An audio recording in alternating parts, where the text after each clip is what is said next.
حضرت عمر فاروق رضی اللہ تعالی عنہ.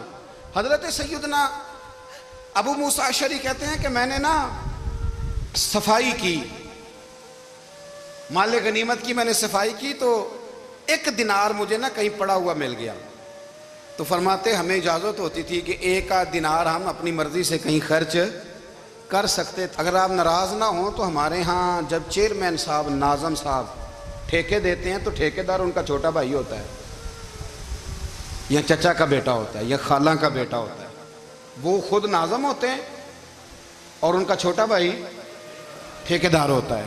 یعنی وہ نا سارا کچھ گھر کے اندر ہی رہتا ہے. گھر کے اندر ایک پیسہ دیتا ہے، دوسرا واپس اس کو واپس کر دیتا ہے. گھر کے اندر ہی. اب تو خیر ہمارے لوگ سمجھدار ہو گئے. ایک بندہ ایک سیاسی جماعت میں ہوتا ہے، دوسرا دوسری میں، اور تیسرا جس کی بھی حکومت آئی، حکومت تو ہماری رہے گی نا. ایک بندہ تو ہے نا اس جماعت میں. یہ اچھا لوگوں نے ایک طریقہ نکالا ہے. تو حضرت عمر کے بیٹا گزر رہا تھا تو حضرت ابو موسیٰ اشعری کہتے ہیں میں نے صفائی کی تو ایک دینار نکلا. تو میں نے وہ ایک دینار نا حضرت عمر کے بیٹے کو دے دیا. میں نے کہا لو بیٹا اپنے چچا کی طرف سے تحفہ. تو گھر جا کے انہوں نے حضرت عمر کو بتایا کہ چچا نے پیسے دیے ہیں. چھوٹے بچے تھے. حضرت عمر نے حضرت ابو موسیٰ اشعری کو بلا لیا اور بلا کے فرمانے لگے میں تو تمہیں اپنا دوست جانتا تھا اور تو نے میری اولاد کو ہی دنیا دار بنانا شروع کر دیا. میرے بچوں کو ہی تم نے دنیا دار پیسوں پہ لگانا شروع کر دیا. میں تو تمہیں یار سمجھتا تھا. فرمایا تمہیں چاہیے تھا میرے بیٹے کو نصیحت کرتے کہ بیٹا پیسوں سے رب راضی نہیں ہوتا، اس کی رضا والے کام کیے جائیں تو رب راضی ہوتا ہے. اور فرمایا تمہیں کوئی اور گھر نہیں ملا تھا تباہ کرنے کے لیے، میرا ہی گھر ملا تھا. اٹھاؤ اپنا دینار اور خبردار آج کے بعد میرے بچوں کے ساتھ یہ والی نیکی نہ کرنا. اور ہمارا کیا سٹیٹس ہے؟ دوستی ہے یہ اس سے جو تحفے زیادہ دے، جو بچوں کو خراب کرنے میں مدد زیادہ کرے، اس کے ساتھ یہ رہنا. حضرت عمر نے گھر پہ اور سب سے بڑھ کر اپنی ذات پہ توجہ کی. حضرت ابو مالک رضی اللہ تعالیٰ عنہ کہتے ہیں میں عمر کے پیچھے پیچھے ایک باغ میں گیا، اکثر اس باغ میں جایا کرتے تھے.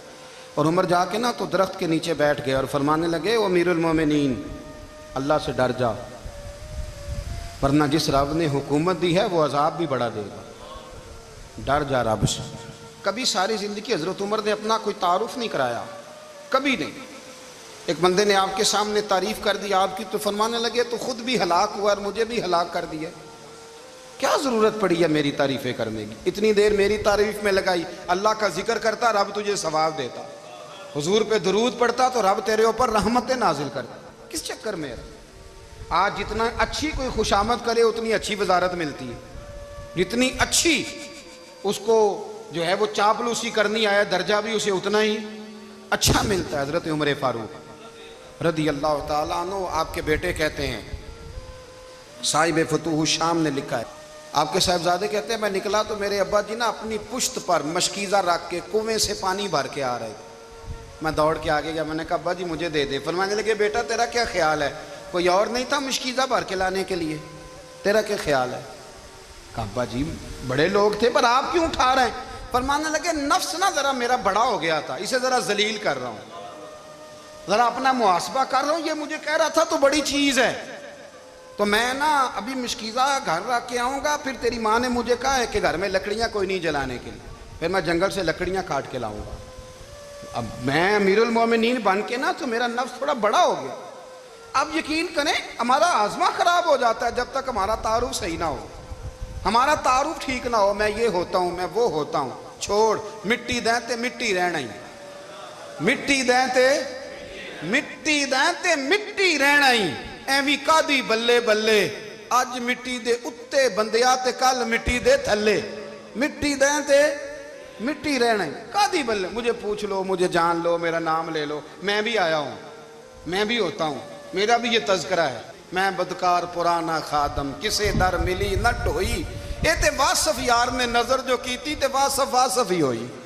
یہ تو بڑی بات کی بات ہے، تو بات کی بات ہے صاحب. ورنہ من نانم کے من نانم، جو ہم ہیں اس کا ہمیں پتا تو ہے نا بھائی. کبھی بھی یہ جو ذات کا چکر ہے نا میں بھی ہوں مجھے بھی، او بھائی یاد رکھو میں کون ہوں.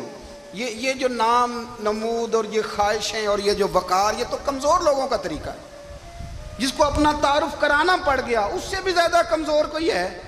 فوٹو میں دکھاتا پھرتا ہے فلانے کے ساتھ فوٹو فلانے، تو کمزور بندے یہ کام کرتا. حضرت عمر فاروق اللہ اکبر. حضرت عمر جیسا بندہ 24 لاکھ مربع میل کا حکمران اور شاہ روم کو خط لکھ کے کہتا ہے میں منت نہیں کرتا میں حکم دیتا ہوں. اتنا تگڑا بندہ. جنگ قادسیہ کے لیے حضرت سعد بن ابی وقاص کو بھیجا. فتوح شام پڑھ کے دیکھیں.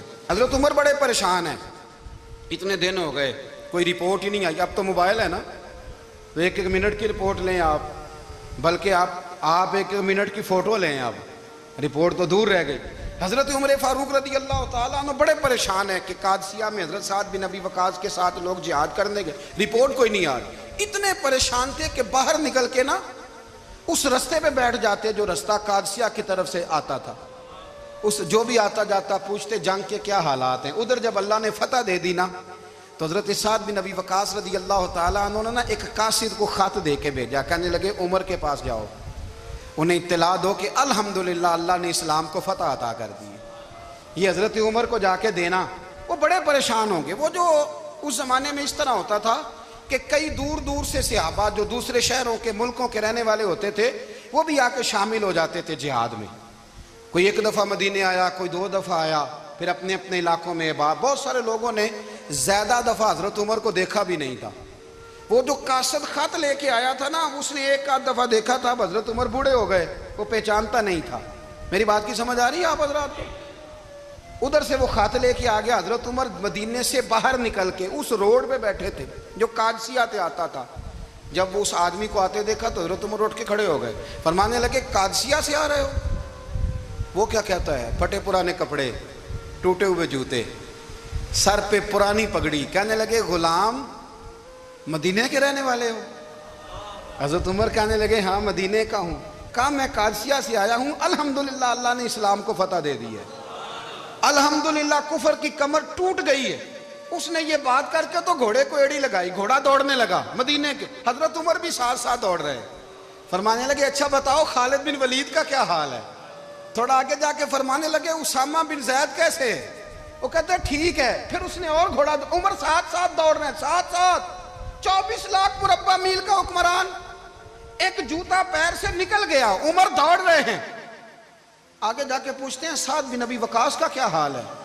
کہا حضور وہ بھی ٹھیک ہے. کتنے لوگ میرے شہید ہو گئے مسلمانوں میں سے؟ کہنے لگا صحیح گنتی کا نہیں پتا. یہ لفظ ادا ہوتے ہوتے مدینے کی سرحد آ گئی. لوگوں نے عمر کو گھوڑے کے ساتھ دوڑتے دیکھا تو کہا امیر المومنین کیوں دوڑ رہے ہیں؟ وہ غلام چھلانگ لگا کے نیچے آیا, قدموں میں بیٹھ گیا. کہنے لگا حضور آپ نے بتایا ہی نہیں آپ امیر المومنین ہیں. آپ فرمانے لگے کیا بتاتا؟ میں تو اونٹ چرانے والے کا پتر ہوں, کیا بتاتا؟ وہ عمر ہوں جس نے اپنے گناہوں کا حساب دینا ہے. کیا بتاتا؟ جو سعد بن ابی وقاص کو جہاد پہ بھیج کے خود بزدلوں کی طرح گھر میں بیٹھا ہے. کیا بتاتا؟ کوئی حیثیت نہیں, کوئی تار. تو نے اچھا کیا, تو تو مجاہد تھا, مجھے ساتھ ساتھ دوڑایا, تو نے اچھا کیا. جتنے لوگ تھے چیخیں مار کے رونے لگے. حضرت فاروق اعظم سے کہنے لگے عمر جب تک تیرے جلوے رہیں گے اللہ کامیابیاں ہی عطا فرمائے گا, جب تک تیرا رنگ رہے گا اللہ تعالیٰ نوازتا ہی رہے گا. کچھ نہیں کبھی اپنا آپ ظاہر ہی نہیں کیا. بہت بڑے تھے, بہت بڑے تھے حضرت عمر, بڑے تھے, لیکن ساری زندگی اپنے محاذ. حضرت ابو رافع غلام تھے, قرآن پاک بڑا سونا پڑھتے تھے. حضرت عمر جب بھی انہیں ملتے کہتے ابو رافع تو عمر سے اچھا ہے, قرآن بڑا شاندار پڑھتا ہے. تو وہ کہتے حضور اگر میں قرآن صحیح پڑھتا ہوں تو آپ کو قرآن کی تشریح زیادہ صحیح آتی ہے, آپ بھی تو مجھ سے افضل ہیں. تو آپ فرماتے نہیں پھر بھی تو مجھ سے افضل ہے. کیوں؟ اس لیے کہ تو اپنے غلام اپنے آقا کی نوکری بھی ٹھیک کرتا ہے اور رب کی عبادت بھی ٹھیک کرتا ہے, اور مجھے خالص صرف عبادت کرنی ہوتی ہے وہ بھی ٹھیک نہیں کر پاتا. ساری زندگی اپنا محاسبہ, ساری زندگی اپنے گریبان میں دیکھا, ساری زندگی اپنے آپ کو پرکھا, اپنے آپ کو ٹٹولا. 62 سال عمر بیت گئی. حضرت حذیفہ بن یمان ایک صحابی تھے, میرے نبی کریم علیہ السلام نا ان سے راز کی باتیں کرتے تھے. ہر بندے کا ہاضمہ ٹھیک نہیں ہوتا, سب سے راز کی بات نہیں کرنی چاہیے. حضرت حذیفہ بن یمان کہتے ہیں حضور راز کی باتیں بتاتے ہیں. مدینہ منورہ میں جو منافقین تھے ان کی لسٹ بھی نبی پاک نے حضرت حذیفہ بن یمان کو دی تھی. جب کوئی مشکوک آدمی مر جاتا نا تو صحابہ کہتے ہیں ہم دیکھتے اگر حضرت حذیفہ نے جنازہ پڑھا ہے تو ہم بھی جنازہ پڑھ لیتے. نبی پاک نے بھی کچھ جنازے نہیں پڑھے. ترمذی میں ہے, فرمایا عثمان سے جو بغض رکھے اس کا جنازہ نہیں پڑھیں گے. حضرت حذیفہ بن یمان اگر جنازہ پڑھتے تو لوگ پڑھتے, وہ نہ پڑھتے تو لوگ جنازہ نہ پڑھتے. حضرت حذیفہ بن یمان کہتے ہیں جناب عمر فاروق کی خلافت کے آخری ایام تھے, کچھ دنوں کے بعد وہ شہید ہو گئے. فرماتے آدھی رات کا وقت تھا, میں گھر میں سویا تھا بڑا بے فکر, اچانک میرے دروازے پہ دستک ہوئی, میں گھبرا کے اٹھا, اتنی رات کو کون آیا؟ کہتے ہیں قربان جاؤں, دروازے پہ گیا تو امیر المومنین فاروق اعظم دروازے پہ. میں نے کہا عمر کوئی حکم تھا تو مجھے بلا لیتے. کہنے لگے میں نا امیر بن کے نہیں آیا, تیرا ویر بن کے آیا ہوں. امیر المومنین کی حیثیت سے سرکاری کام سے بلاتا تو وہاں بلاتا, مجھے ایک ذاتی کام پڑ گیا. کہتے ہیں میں نے عمر کو گھر کی اندر بلا کے چارپائی پہ بٹھایا. میں نے کہا حضور میں غریب آدمی, میں کیا آپ کے کام آ سکتا ہوں؟ تو کہتے ہیں انہوں نے نا مجھے ساتھ بٹھا لیا, پھر میرا ہاتھ پکڑ لیا. کہنے لگے تو عمر کو جانتا ہے؟ عمر جھوٹ نہیں بولتا. تو جانتا ہے؟ عمر وعدوں کا پکا ہے. کہا حضور جانتا ہوں. کہا میں اس وقت آیا ہوں جب دیکھ بھی کوئی نہیں رہا. حضرت حذیفہ بن یمان کہتے ہیں پریشان ہو گیا, حضور پہلیاں نہ بجھوائیں, مہربانی کریں بتائیں کدھر آئے ہیں. تو حضرت عمر فاروق فرمانے لگے 62 سال کا ہو گیا ہوں, 63 میں چل رہا ہے, داڑھی سفید ہو گئی ہے, پھل پک گیا, اٹھ فریدہ ستیا, داڑھی آ گئی پور, اگا نیڑے آ گئی, پچھا رہ گئی دور. اب قبر اشر کا معاملہ صاف نظر آنے لگا ہے. کہا حضور مجھ سے کیا چاہتے ہیں؟ حضرت عمر رو پڑے. کہنے لگے آج میں عشاء کے بعد نکلا ہوں تو نبی پاک کے صحابہ مجھے نیک کہہ رہے تھے, پھر میں نے بچوں کی ماں سے اور بچوں سے بھی پوچھا ہے, وہ بھی مجھ سے راضی ہیں.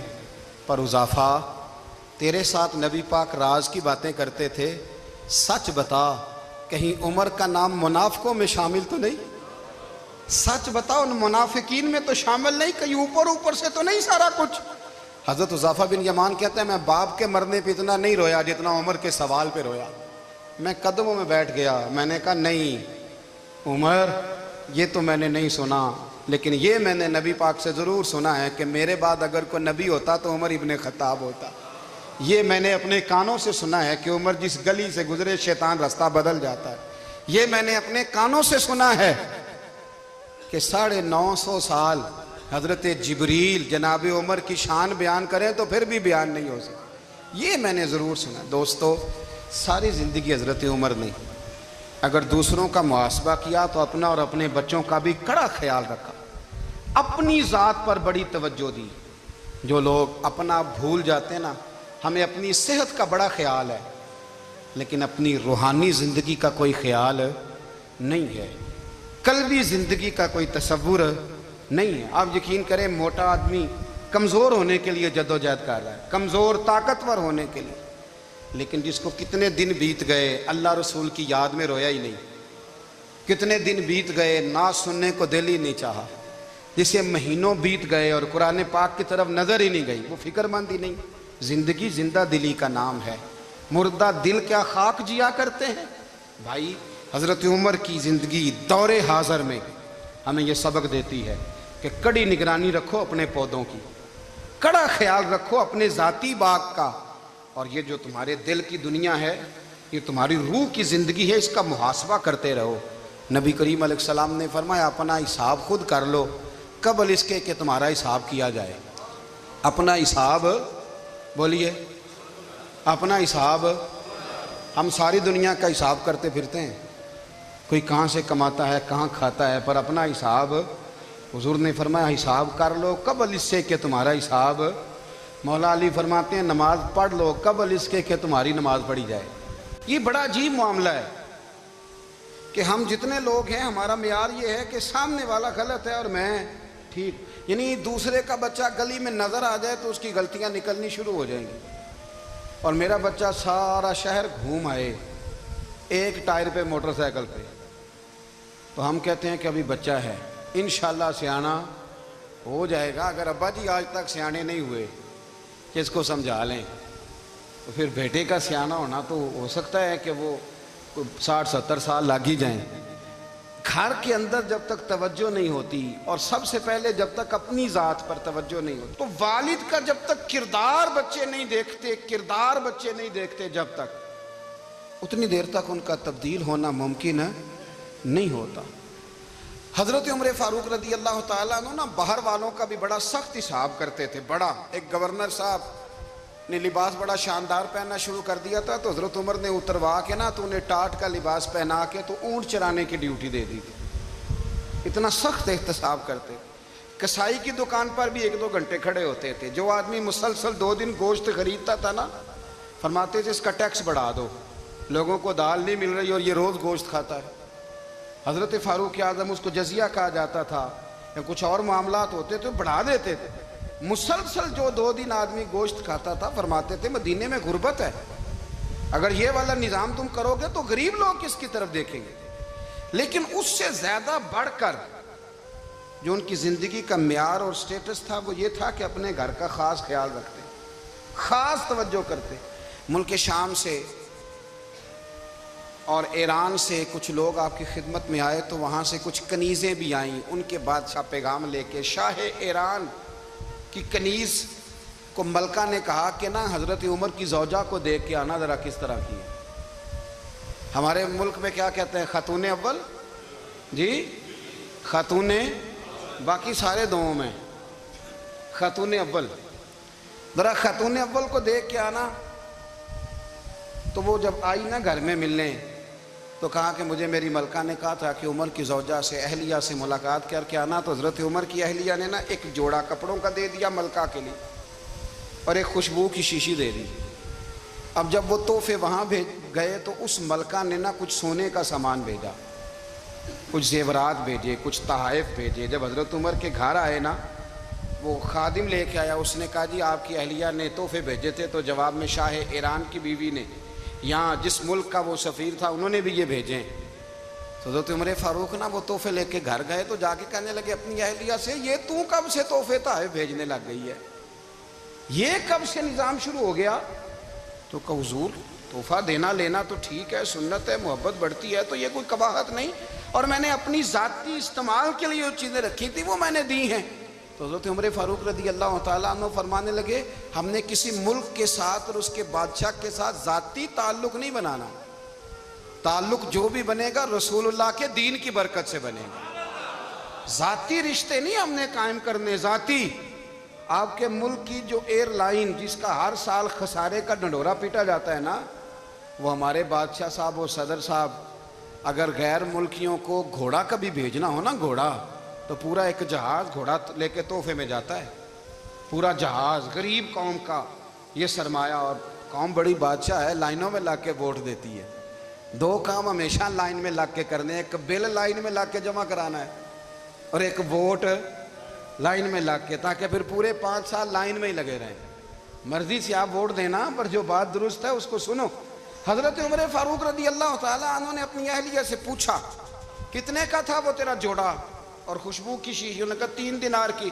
فرمایا یہ 3 دینار تیرے، اور باقی جو تحفے آئے ہیں وہ تو خود کہہ، چونکہ اس نے تیرے نام بھیجے ہیں، تو کہہ کہ میں مال غنیمت میں دیتی ہوں، تو کہہ میں مسلمانوں کو کہہ۔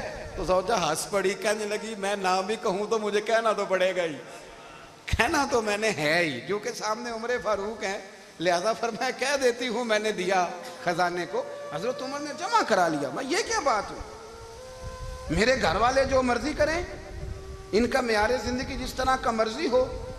اور حضرت عمر ایک جملہ کہا کرتے تھے، اللہ کرے کہ یہ باتیں اس دور حاضر میں ہماری سمجھ میں آئیں۔ حضرت عمر فاروق رضی اللہ تعالیٰ عنہ اپنے بچوں کو فرمایا کرتے تھے کہ بہت آدمی کو بھوک لگی ہو نا، اور پھر اس کی پسند کا کھانا پکا ہو، تو اتنے شوق سے وہ اس کھانے کو دیکھتا ہے نا، فرمایا اس طرح پوری قوم اپنے بادشاہوں کے خاندان کو دیکھتی ہے، اس تیزی کے ساتھ دیکھتے ہیں کہ ان کے گھر میں کیا ہو رہا ہے، ان کا معیار زندگی کیا ہے، ان کا سٹیٹس کیا ہے۔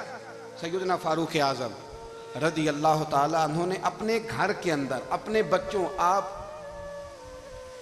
کے بچے دونوں کاروبار کے لیے مصر گئے، تو وہاں کے گورنر صاحب نے لوگوں سے، ایک بہت بڑا قافلہ گیا مدینے سے مصر تجارت کے لیے، جاتے ہیں نا آج بھی قافلے کئی ملکوں میں، تو یہ گئے تجارت کے لیے۔ تو حضرت عبداللہ ابن عمر، حضرت عبید اللہ ابن عمر، حضرت عمر کے دونوں بیٹے گئے۔ جناب عمر فاروق کے بچے جب وہاں پہنچے تو مصر کے گورنر نے نا لوگوں کو تعارف کرایا کہ یہ عمر فاروق کے بیٹے ہیں، یہ حضرت ہے، یہ چودھری کے بیٹے کو کون بتاتا ہے کہ تو چودھری کا بیٹا ہے؟ باہر والے بتاتے ہیں، گھر والے جی؟ اور سیٹھ صاحب کے بیٹے کو کون بتاتا ہے کہ تو سیٹھ صاحب کا بیٹا ہے؟ اور مالک کو کون بتاتا ہے کہ تو مالک کا بیٹا ہے اور یہ کرایہ دار ہے؟ یہ کون بتاتا ہے؟ یہ سوچ ہم دیتے ہیں بچوں کو، چودھری اور کمی کی سوچ، امیر اور غریب کی سوچ، مالک اور کرایہ دار کی سوچ، گھر کے مالک کی اور کام کرنے والے کی سوچ، یہ ہم دیتے ہیں۔ یاد رکھنا، یہ ہم دیتے ہیں، یہ ہمارا مزاج ہے، یہ باہر سے نہیں آتی۔ تو کوئی شہزادہ ہے، تو سیٹھ ہے، تو نواب ہے، یہ سوچ باہر سے نہیں آتی، یہ اماں سوچ دیتی ہے، اماں، یہ ابا سوچ دیتا ہے۔ اور پھر جب تباہی اترتی ہے تو اس کے ذمہ دار بھی باہر والے نہیں ہوتے، گھر والے ہوتے ہیں، گھر والے۔ ہمارے بچوں کی طبیعتوں پر زیادہ نقش باہر والوں کا نہیں ہوتا، گھر والوں کا ہوتا ہے، یاد رکھیے گا۔ حضرت عمر فاروق رضی اللہ، بچے ہیں، شہزادے ہیں، وہ کاروبار کرنے گئے اور وہاں لوگوں نے بتایا گورنر صاحب نے کہ یہ فاروق اعظم کے بچے، امیر المومنین کے۔ لوگوں نے ان سے زیادہ مال خریدا، تجارت میں زیادہ نفع ہوا، ظاہر ہے کہ وہ آپ کے جو اللہ خیر کرے حکمران ہیں، ان کے کاروبار کتنے ملکوں میں ہیں، کس بنیاد پر ہیں؟ وہ صرف اس بنیاد پر کہ وہ حکمران رہے، ان کے لیے آسان تھا بڑے لوگوں سے تعلقات بنانا۔ حضرت عمر فاروق رضی اللہ تعالیٰ عنہ کے بچے ڈھیروں مال کما کے جب واپس آئے نا، تو حضرت عمر سے آ کے بچوں نے بطور محبت کا، ابا جی اللہ نے بڑا ہی فضل کیا ہے، بڑا مال کمایا الحمدللہ، یہ دیکھیں کتنا نوازا ہے۔ تو حضرت عمر کہنے لگے سارے قافلے نے اتنا ہی کمایا ہے؟ سارے قافلے نے اتنا ہی کمایا ہے؟ کہ حضور نہیں، سارے قافلے نے اتنا نہیں کمایا، سب کو اتنا نہیں ملا۔ وہ تو وہاں گورنر صاحب نے لوگوں کو تعارف کرایا تھا کہ یہ عمر کے بچے ہیں، تو لوگوں نے پھر ہم سے بڑا ہی خریدا۔ تو حضرت عمر فرمانے لگے ٹھیک ہو گیا، میں بات سمجھ گیا، اس طرح کرو، جو تمہاری اصل زر تھی نا، جو راز تھی، وہ رکھ لو اور باقی سارا مال مال خزانہ میں جمع کرا دو، اس لیے کہ یہ تم نے تجارت نہیں کی، یہ تم نے اپنے باپ کا نام بیچا ہے، یہ تم نے امیر المومنین کے بیٹے ہونے کا فائدہ اٹھایا ہے۔ فرمایا یہ تمہارا نہیں حق، یہ مسلمانوں کا ہے، اس لیے کہ یہ مال تم نے محنت سے نہیں کمایا، یہ باپ کی کرسی کا فائدہ اٹھایا ہے۔ اور فرمایا اگر تم نے مال جمع نہ کرایا تو میں مال بھی لے لوں گا زبردستی اور کوڑے بھی ماروں گا، ڈبل سزا دوں گا، مرضی سے جمع کراؤ گے تو کوڑوں سے بچ جاؤ گے۔ بڑے بیٹے نے تو جمع کرا دیا، تو چھوٹا تھوڑا پریشان ہوا، تو حضرت عبداللہ ابن عمر چھوٹے کا ماتھا چوم کے کہنے لگے بیٹے چپ کر کے جمع کرا، یہاں بھی فخر کر کے ہم عمر کے بیٹے ہیں، اور قیامت میں بھی فخر کریں گے کہ ہم فاروق اعظم کے بیٹے ہیں۔